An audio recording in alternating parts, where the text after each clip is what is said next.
the Christmas show coming up and what can people expect to experience at your Christmas show?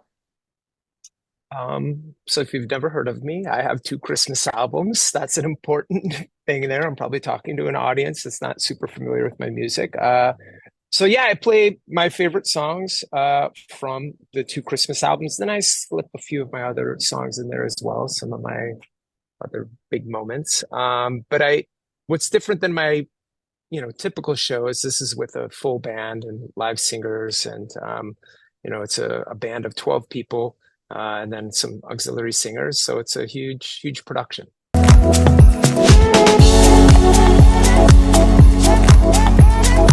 This is a pretty different role, a different version of your music.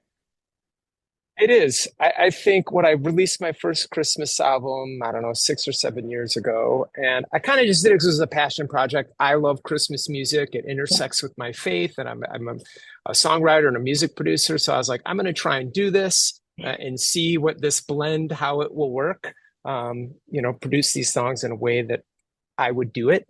And it was received really well. I was a little shocked. It was more of just kind of a passion pet project that I was doing on the side. But then everybody, every Christmas since then is like, this is my favorite Christmas record. I put it on, the whole family, we decorate the tree to this. I was getting all this great feedback on social media. And, about halfway through last year, I was like, man, what if I just put a band together and played this? Because my typical show is just me on stage, and it wouldn't seem appropriate. I was like, oh, this is more of a live music situation. So yeah, I put a band together. We rehearsed, worked really hard, and put on a great show here in Los Angeles. And, we thought, why not this year kind of take it to a few more places? Yeah, and this is family friendly, right? Oh yeah, we had people like, this is our new tradition now, Oh, cool. So I'm like, yeah, the full family comes out, and it might be a tad loud, but not really. I mean, it's like a live, any live music show that you would see in a theater. So. Yeah. Yeah. Why is it important for you to have Utah be a stop for the show? Well, I have family in Utah, and they were all bitter last year. They were like, what? I am not getting on a plane, the third week of December. December, I understand, is busy for everyone. So I thought this would be great to take it to Salt Lake and, do it family, friends. And actually, a lot of people from the band are from Salt Lake City. I went to college in Salt Lake. I'm a graduate of University of Utah. Go Utes. Although I did some time at BYU and UofU, right. So I'm kind of like, I hit all the places there. They're all my favorite. I love all you guys out there. But yeah, with the people in the band or local there, it made a lot of sense to come and play Salt Lake. Yeah, I know. I wanted to touch a little bit about that and your connection to Utah for people who don't know. You did go to BYU. You did a Mormon mission. Faith is very important to you. Faith is very important to me, front and center in my life. And yeah, I'm an early morning seminary teacher here in Los Angeles. So always juggling a lot of things. So yeah, for me, a Christmas album, I mean, people that know me were like, yeah, of course Ryan's doing this. He loves Christmas music, Yeah. Yeah. Do you still live here, or do you have a place here or anything, or just family? I don't. I have a mom, a brother, and a sister there in Utah Valley, and I should say, on the Salt Lake side. When I say Utah Valley, I think that means something different. Yeah. So, still, it's funny, when I lived there, none of my family lived there. I was the only person. I had to travel back to Chicago to visit my family or come out here to LA or San Francisco. But now I've got, 3 people in my family live there. So it's always fun to go and visit them. And you were just here not too long ago. Was it just last weekend performing for BYU fans? Yeah, for the first time ever, I played at the BYU homecoming event. I don't know what they called it, but I had a concert there on the grass right behind the baseball field next to LaVell Edwards Stadium, and it was awesome. I was like, man, they definitely didn't do anything like this when I was here. Right. How would you describe the fans there? Rowdy. My entire staff is like, what is happening here? And I'm like, look, We don't have a lot of outlets for entertainment here, and definitely nothing like this. These people are very excited. It's definitely in the top rowdiest crowd that I've ever played for. I'll give you that. Seriously. Oh my, Yeah, that's shocking to hear. they're out there. When you were back at your BYU days, was that when you first got into DJing, or how did you get into spinning? Um, so I grew up in suburban Chicago, and house music, which is kind of the precursor to EDM, which is what a lot of people call my music, was very popular and started. That's an arguable statement, but kind of started in Chicago. And I was a kid in high school, very fascinated with this music. I was going to nightclubs and concerts all the time. Music, I've always been a big music guy. So I think living in Chicago and kind of witnessing the birth of the genre just sparked a ton of interest. And I got to see the guys that really forged the way and made this music popular.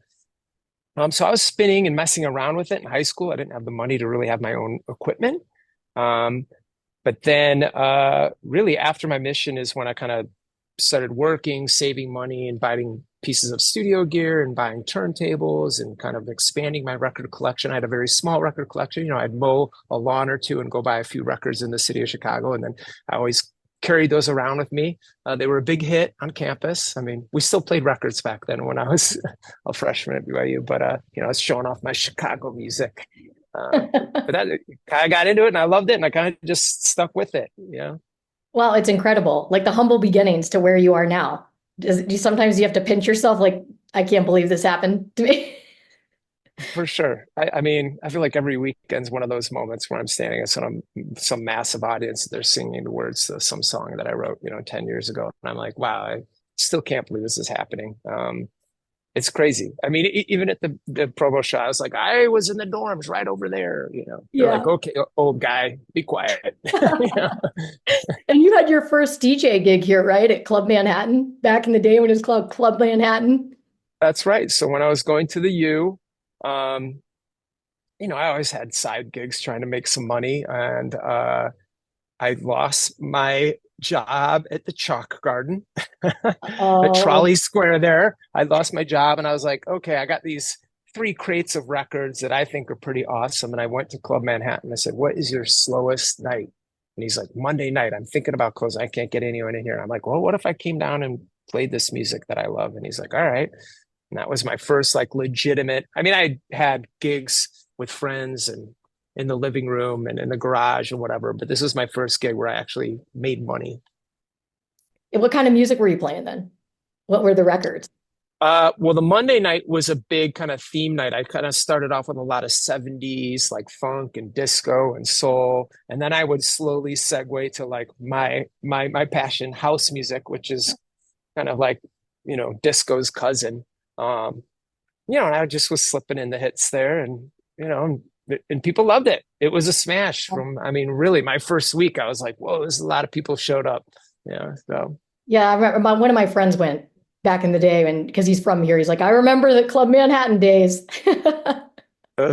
We had a lot of fun nights there. Those Monday nights were rowdy. It's like people wouldn't go out on the weekend because it kind of became like the biggest and most successful kind of weekly night there in Salt Lake for a while.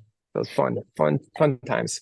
And I know you probably get asked this a lot, just, the music dance culture, it is rowdy, but you're also blending in and showing, that other side, the positive side. I think Rolling Stone said your music represents the positive side of dance music culture. Like, what does that mean to you? And why is it important to still stay true to who you are and your faith throughout this process?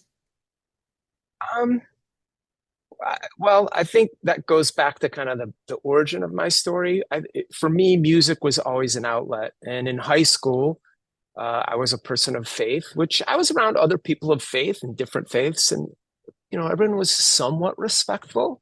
But I think the majority of kind of the high school crowd was out there raging on Friday and Saturday night and going to the baseball games and, being irresponsible. I don't know, even doing what high school kids do. But for me, I kind of, music was this refuge. Like, I don't have to do what everybody else is doing. I can just be this guy who's really nerdy and really into music. and goes to lots of shows and loves this band and loves this artist. So for me, it was just kind of this really cool space where I could be this person of faith and not be judged and be myself and kind of try and excel at that. In the beginning, I didn't excel. I was just kind of a fan more than anything. Success came later. So people know you, I guess some people say Mormon DJ. Is that something you're proud of? Do you embrace that? I fully do. I'm like, yeah, what is it? I think my music is a reflection of me. A lot of the songwriting and the style that I play, it's a reflection of who I am. So the fact that people see me as this positive person, or like, oh, the song Atmosphere is about his story and how he kind of stays out of the riffraff but does his own thing. I mean, I like that connection, and I mean that's the best way I know how to kind of express myself, really, is through music. So I think it's just kind of inevitable that people put those things together. I mean, I'm not shy about it, but I just be me, and eventually these conversations kind of naturally happen. And lastly, as you're coming back to town, I know you're just recently here. Do you have any go-to spots? I know you're going to be spending time with your family, but anything you have to do, see? You guys have some pretty good Mexican food there. Go-to spots. We don't have we have like one Cafe Rio in LA, and it's, I don't know, like 45 minutes from my house. So I do like to stop at Cafe Rio. Shout out to you guys. I don't even know if I call that Mexican. I don't know what to call it, but it is delicious. They need one in LA. Yeah, unmatched. I need one close to my house over here, right? That's your next business venture. There it is. That's my retirement plan. Bring Cafe Rio to Southern California. We can do it. That ranch dressing is insane. It's very addictive. What do you put in there? Oh, wait, the fry sauce or no, that's a whole different thing. The fry sauce, I never understood that. I came from Chicago and French fries were important to me. I grew up eating a lot of hot dogs and hamburgers, but I don't know. The fry sauce, I always thought that was weird. I still think that's weird. I don't know. I think mayonnaise. I don't know. It scares me. I don't know. What, are you into the Diet Coke and the swig and all that, or no? I'm not. I mean, I try not to be a soda guy because I feel like that's probably just killing me. Oh, sorry, swig and so delicious and all you guys out there. But yes, on Friday and Saturday night when I'm staying up all night to do these shows, yes, I will have a Diet Coke now and again. That's so good.